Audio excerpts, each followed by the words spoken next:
I stood at the edge of the reception hall beneath the crystal chandeliers of the Fairmont Hotel in San Francisco. My moss green dress was modest, nothing form-fitting, nothing flashy. I chose to stay near the wall where few people paid attention because I knew this day belonged to Emily, the perfect little sister the whole family worshipped. And me? I was just the useful shadow in the background. The wedding swallowed more than $180,000, from imported orchid gardens to a live band flown in from Seattle. I had paid the venue deposit, fronted the decor costs, and even handled their marriage license paperwork while my sister posed for bridal photos in Paris. Naturally, in my parents' speech, Walter and Patricia, the name Ruby wasn't mentioned once. I was sipping lemonade when my mother approached. Her silver dress grazed the Italian marble tiles, and her eyes scanned every strand of my hair. "Ruby, are you free? Your father and I need a quick word." Her voice was sweet enough to cut skin. I followed her down the corridor, leading to the glass garden. My father was already waiting, his face stern, like he was preparing for a board meeting. She began with a stream of praise. "Emily truly found a man worthy of her. Your father and I see this as a turning point for our family, and—" She glanced at me. "Perhaps it's time you gave a little, too." I said nothing. Then she dropped it. "Your penthouse, it's spacious, fully furnished. You're always traveling for work. Wouldn't it be perfect if Emily and Andrew started their new life there?" Each word cut like a blade to the ear. "You mean gift them the apartment as a wedding present?" I asked, keeping my voice even. "Not gift. Don't think of it that way. It's sharing. It's what an older sister does." I turned to my father. He said nothing, just stared into the koi pond like I wasn't even there. I took a deep breath. "The answer is no. That home is my work, my effort. I'm not giving it to anyone." The air froze in a single breath. My mother's face twisted. Through clenched teeth, she hissed, "You're ungrateful. We raised you all these years, and now when we ask for one small thing, you act like we're robbing you." I didn't respond. And in that very moment, she raised her hand. Smack! Her palm landed hard across my cheek, colder and harsher than any word she'd spoken. My head tilted, but I didn't fall. Some guests nearby fell silent. The music stopped altogether. No one came over. No one said a word. Emily turned her back, pretending to adjust her veil. My father muttered coldly, "You're making this about you. It's not about you." I stood up straight, eyes fixed. "Of course it's not. It never has been." I turned and walked away. My heels struck the marble floor like punctuation marks, echoing with finality. I didn't cry. I didn't scream. I just smiled. Not because I was okay, but because I had just woken up. I left the Fairmont Hotel just as a light rain began to fall. The streets of San Francisco shimmered with reflections, but inside me was only a hollow silence, stretching out like an echo in an empty room. My left cheek still burned, but what haunted me more was the look in Emily's eyes when she turned away. Cold, like the surface of Lake Tahoe in winter. It wasn't that she didn't know. It was that she chose their side. When I got back to the penthouse on the 38th floor, I didn't turn on the lights. I walked straight into my office, shrugged off my coat, tossed my bag onto the leather chair, then knelt down in front of the third drawer of the oak cabinet. Inside, buried under company files, consulting contracts, and a few unpublished design drafts, was a thick ivory envelope with gold-stitched trim. I pulled it out slowly, like touching something sacred.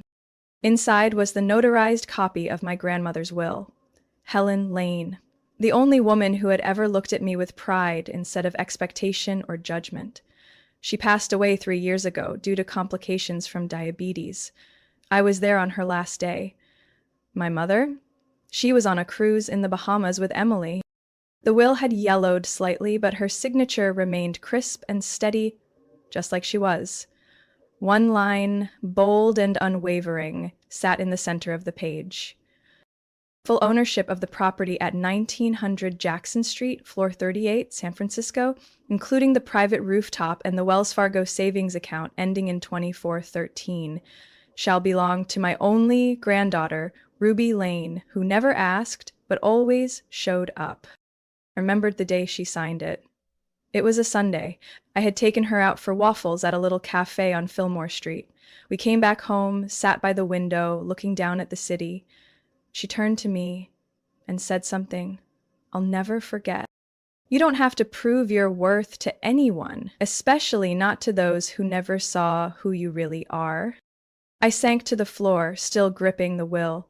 The pain inside me wasn't from the slap. It was from knowing that the very people who raised me saw me only as a tool, a sacrificial piece to keep the illusion of a perfect family intact.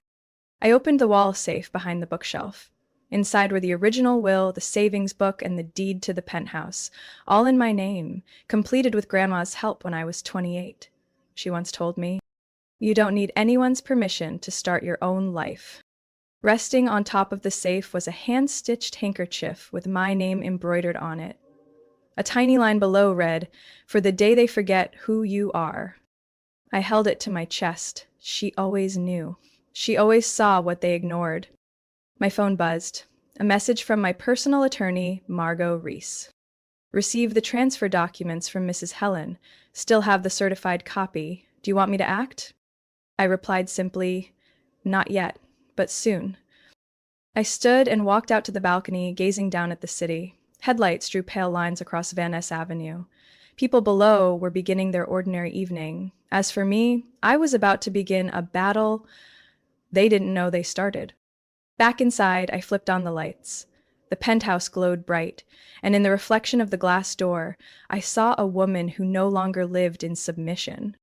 I turned on the printer. One by one, copies of the will, contracts, and bank statements rolled out, formal, precise, undeniable.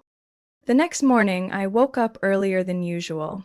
Not because I couldn't sleep, but because something in the air felt off, like stepping into a room someone else had already been in. When I went to make coffee in the kitchen, the machine was still warm. The strange part, I hadn't touched it the night before. I set my mug down and walked straight to the security panel by the front door. The screen showed activity logs from the past 48 hours. I scrolled to around 2:11 a.m. Secondary key, valid access, validator 2, floor 38. I froze. I had only ever issued one secondary key, and that was nearly 5 years ago, when Emily temporarily moved in after a breakup with her ex. She had pleaded with me back then, teary-eyed. "I just need a spare key in case you're not home." I'd forgotten about it. Emily hadn't. I immediately checked the drawer where I kept the spare keys. The elevator fob was still there, but the mailbox key was missing. I didn't call. I didn't ask questions. I got dressed and headed to my office on the 11th floor of the Park and Evans building. I needed space to think. Around noon, my phone buzzed. A message from Monica, a former colleague and the only friend who still kept in touch with Emily. "Have you seen Emily's close friends story? I think you need to." Attached was a screenshot from Instagram. I opened it. It showed the main lobby of my building, white marble columns, the large canvas painting behind the front desk. The angle was from the left side, accessible only to residents with a key. Caption underneath, "New beginnings, welcome to our home, wifey life," with a heart emoji, and she had tagged Andrew. They didn't feel anger, not even confusion, just clarity. For the first time in years, I saw Emily without a mask. She wasn't begging, she wasn't charming. She had acted as if I no longer existed. I returned to the security camera system inside the unit. I filtered footage between 2 and 3 a.m. Eastern balcony feed, a short figure in a white hoodie, unlocking the door from outside, stepping in silently. No lights. Straight down the hallway. No forced entry, no damage, just walked right in. I downloaded the entire clip to an external hard drive along with snapshots of the access log. Then I picked up my phone and called the building's management office. I asked for Deborah, the resident services manager. "Hi, this is Ruby Lane. I need to confirm. Was there a request to update the resident list for Unit 3802? I heard her flipping through papers and typing. "Oh yes, there was. Yesterday, we received a request to add Emily Rutherford to the official resident file, with confirmation of a permanent move-in. It included a digital signature under your name. I swallowed slowly. I never signed that. Send me the document immediately and reverse every change. No one is allowed access to my unit without me present. Yes, ma'am. I'll take care of it right away. After the call, I checked my inbox. The attached file was a forged authorization document with an e-signature that matched mine about 90%. But I knew it wasn't mine, and I knew exactly who orchestrated it. Emily hadn't waited for my permission. She had already decided the place was hers. I went back to my desk and opened the bottom drawer, where I kept a file labeled Contingency Property. Inside, copies of the deed, notarized confirmations from my attorney, and a signed affidavit securing the property in the event of inheritance disputes. I attached every piece of evidence I'd collected to an email addressed to Margot Reese, my personal lawyer. The subject line was short: urgent, unauthorized entry, request immediate response. I hit send. I sat frozen in front of my laptop long after hitting send. The apartment was suffocatingly quiet, just the soft hum of the A/C in the background. Then I stood up, slipped into a charcoal business suit, tied my hair into a clean high ponytail, and headed straight down to the front desk. When I arrived, Alan, the morning shift security guard, was monitoring the cameras. He stood up as soon as he saw me. "Good morning, Miss Ruby. Is there something I can help you with?" I placed a folder on the counter. Or Unit 3802 changed. Fobs, keypad, biometric scanners, everything. And I don't want anyone added to the resident registry without my written consent, no exceptions. Alan blinked in surprise. "Yes, ma'am, I understand, but to do that, we'll need to go through management and coordinate with the security maintenance team. And I also need the physical locks changed. I'm not waiting another minute." An hour later, 2 technicians from building maintenance were at my apartment door. I watched them closely as they removed the hardware, installed new locks, reset the fingerprint and facial recognition systems. As they were wrapping up, I added, "Cancel all secondary keys, including any issued before 2020, and I want real-time alerts anytime someone tries to swipe an invalid fob." "I'll reprogram that right away, Ms. Lane."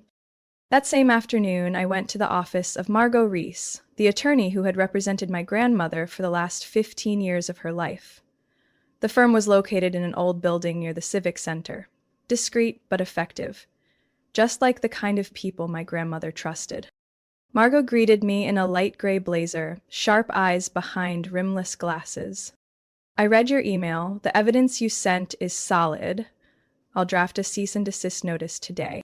I pulled from my bag a notarized copy of the will, property ownership documents, elevator access logs, screenshots of the Instagram story, and camera footage showing my sister sneaking in during the early morning hours. Margot organized them neatly, then nodded.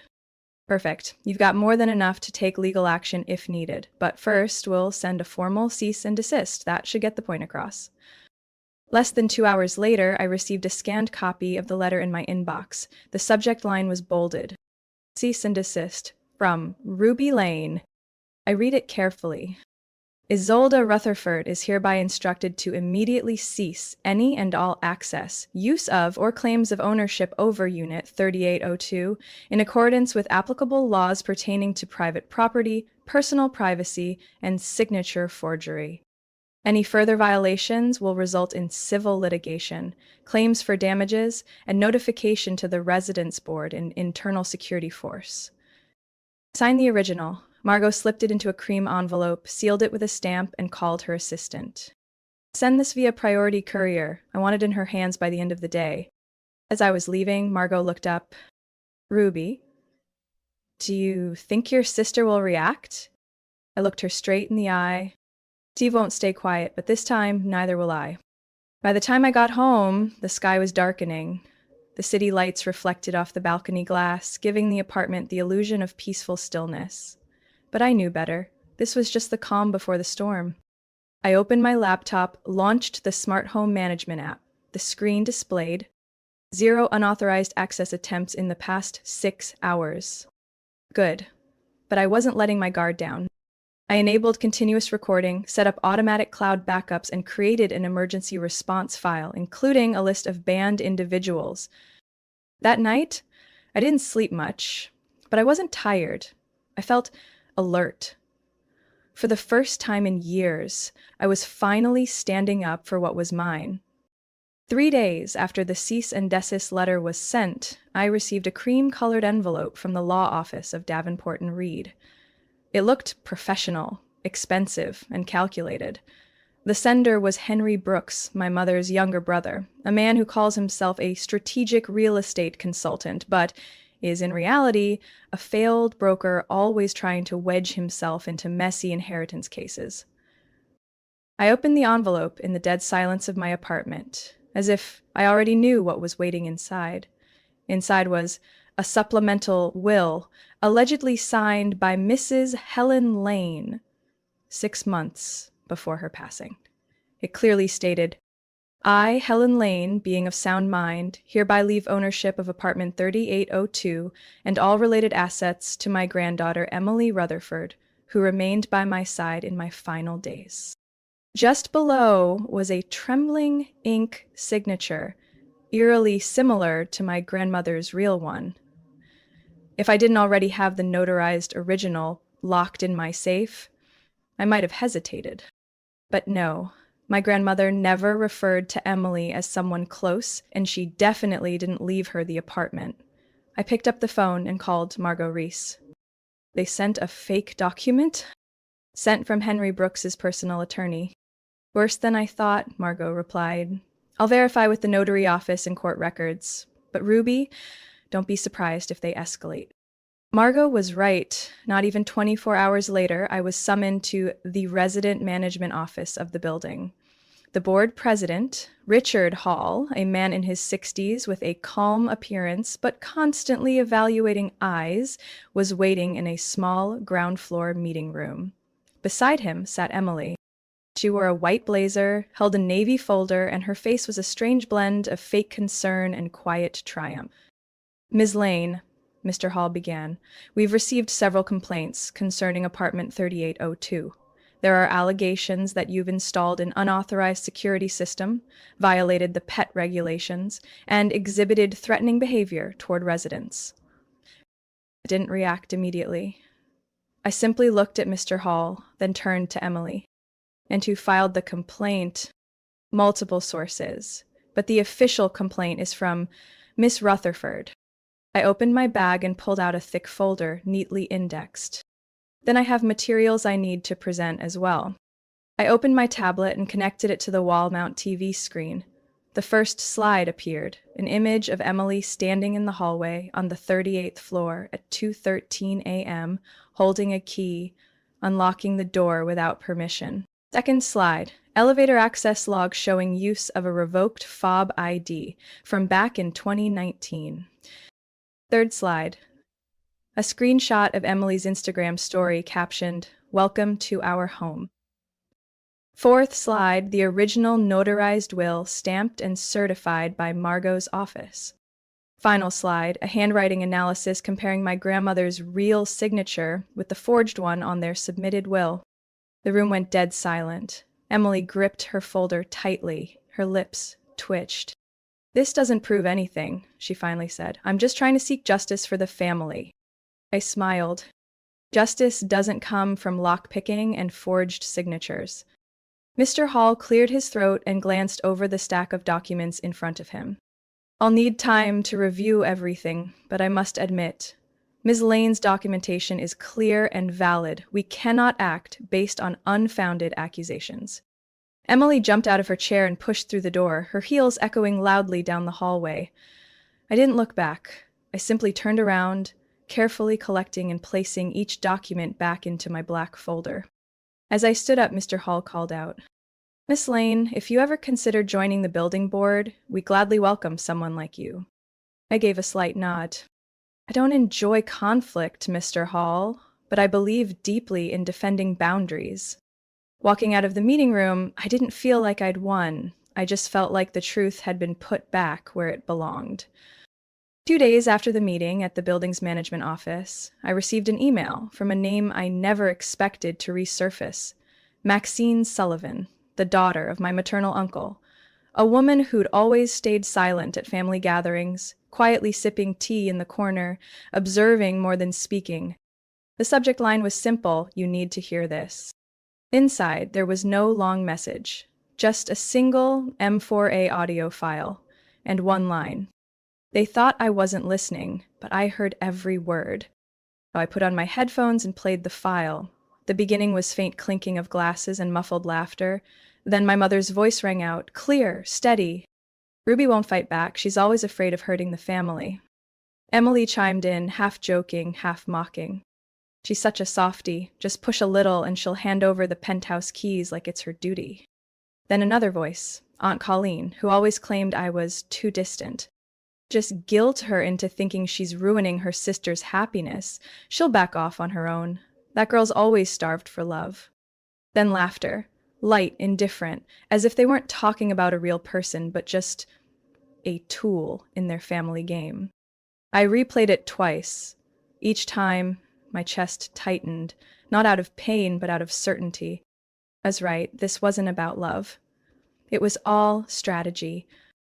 3 days later came the wedding celebration at my uncle's home in Santa Clara. A big, extended family gathering, cousins, aunts, uncles, even old friends from high school. I hadn't planned on going, but after that recording, I knew I had to. I arrived on time, black square neck dress, hair tied neatly in a bun, no flashy jewelry, no heavy makeup. I wasn't there to impress. I was there with the truth. The house buzzed with laughter, clinking glasses, and the smell of fresh pastries. As I stepped in, a few heads turned. My mother stood by the wine table, chatting, her smile faltering when she saw me. Emily feigned surprise. "You came. We thought you were still sulking in the penthouse." I said nothing. I walked to the center table where the 3-tiered cake stood next to a Bluetooth speaker. I opened my purse, pulled out my phone, and hit play on the audio.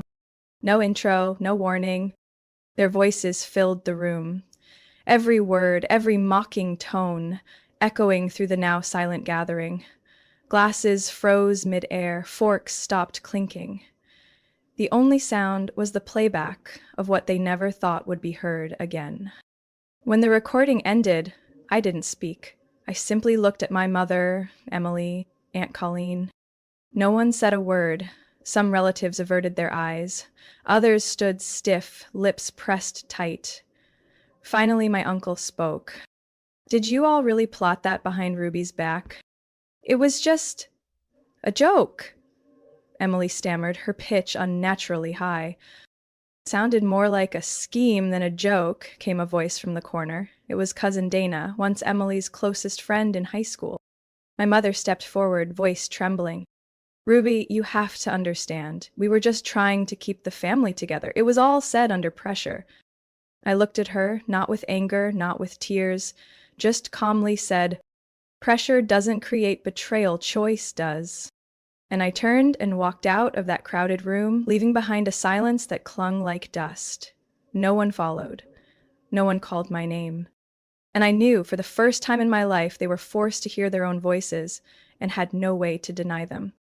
Thursday evening, while I was trimming the lavender pots on my balcony, the doorbell rang. The camera screen lit up with the name, Andrew Lancaster. Emily's newlywed husband. I hesitated for a second, then opened the door. Andrew wore a slightly wrinkled white dress shirt under a thin gray coat, rain-speckled. His face no longer carried the confident polish from the wedding day. It looked worn, uneven. In his hands was a brown leather folder, edges frayed. I didn't invite him in, but he stepped in slowly, like he had nowhere else to go. "I know I have no right to be here," he began, placing the folder on the table. "But you need to see this." I stood still, silent. He opened the folder.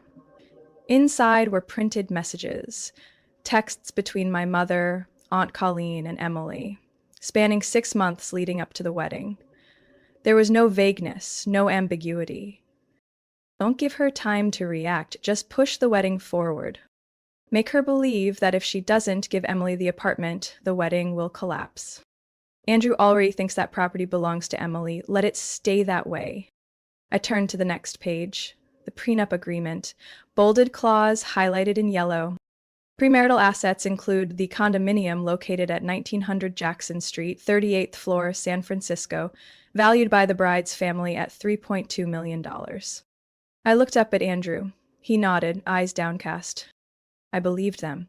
Believed you knew. Emily said you didn't want to interfere with her new life, that you'd gifted the apartment as a wedding present. He exhaled, voice gravelly. I signed off on it, thought it was symbolic. Turns out I was just a tool. I gripped the velvet armrest under the dining table. The feeling wasn't rage. It was hollow. The kind of hollow you feel when something you warned yourself about finally happens. Why are you bringing this to me? Andrew straightened his back, met my gaze. Because you deserve to know, and because I can't pretend any more. Ever since that gathering, I know they won't stop. He slid a small USB drive across the table. This is a recording of their conversation after you left the party. They laughed about you playing the first recording and said if you didn't volunteer, they'd find a way to have you committed, claim you were unstable. I froze. I'd heard that kind of threat before. From my mother, when I moved out at 25. Back then, she said, people who hide everything and isolate like you, that's a red flag. Andrew looked at me. I want nothing to do with this anymore.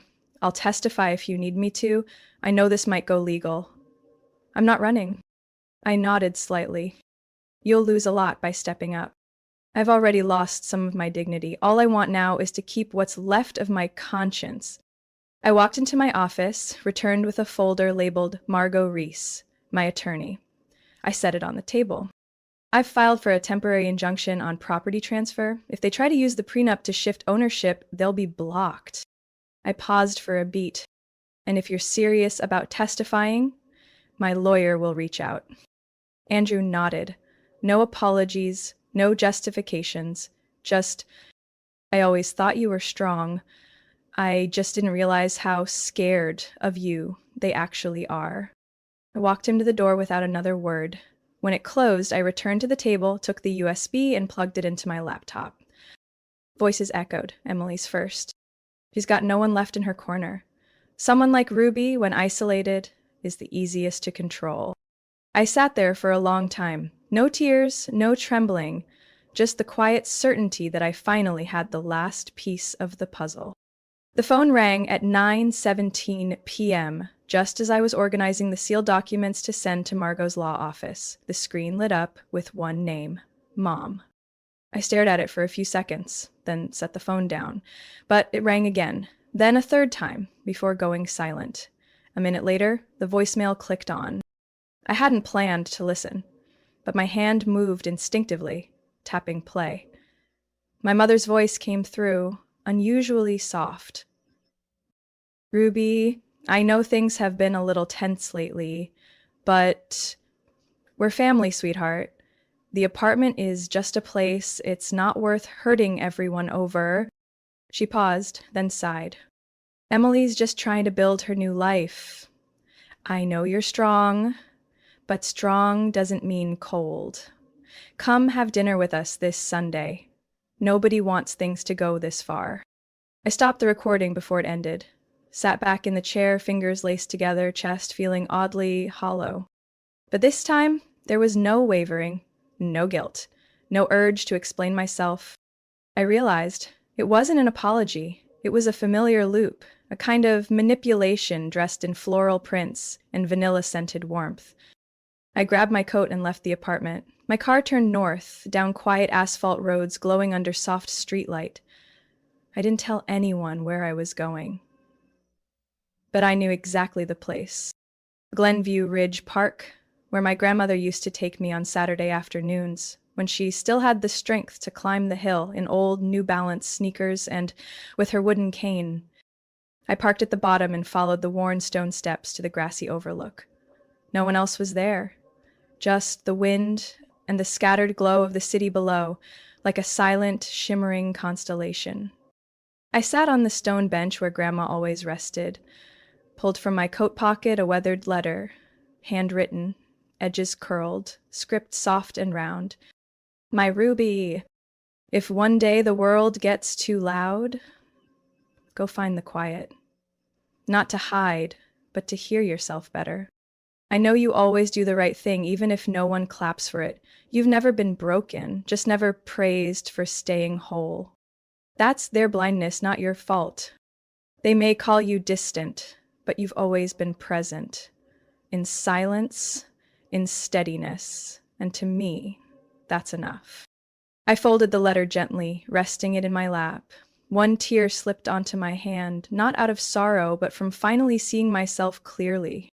I no longer needed my mother to admit she was wrong. I didn't need Emily to apologize. I didn't need their approval. Because at last I wasn't living to be seen, I was living to see myself. I left the park late into the night. On the way home, I stopped at a familiar little bakery and bought the cinnamon pastry my grandmother used to love, the one no one else in the family ever remembered. Back home, I took Grandma's old handkerchief down from its picture frame, folded it carefully, and placed it on the desk, beside the property deed, the original will, and the USB drive holding their real words. I turned on my phone, opened the contacts, tapped Mom, scrolled down and pressed block caller. No sigh, no hesitation, just one quiet act, final and firm. I wasn't burning bridges, but I stopped walking toward a house that never had space for me. That night, I slept better than I had in years. No dreams, no memories knocking, just soft darkness, and a gentle kind of peace. And the next morning, for the first time in my life, when I looked in the mirror, I didn't see the daughter who was never enough. I saw a free woman. Ruby's story reminds us that sometimes the deepest wounds don't come from strangers, but from the people we love most. And yet it's also from those very places that we learn how to rise, set boundaries, and protect our worth. Forgiveness doesn't mean forgetting, and walking away isn't failure. It's a brave act of preserving peace. No one has the right to take your kindness for granted, and silence is no longer weakness when you know you deserve to live in alignment with your true value. What do you think about Ruby's choice? Would you have the courage to do the same in her situation? Share your thoughts in the comments, and don't forget to follow the channel for more powerful emotional stories about family.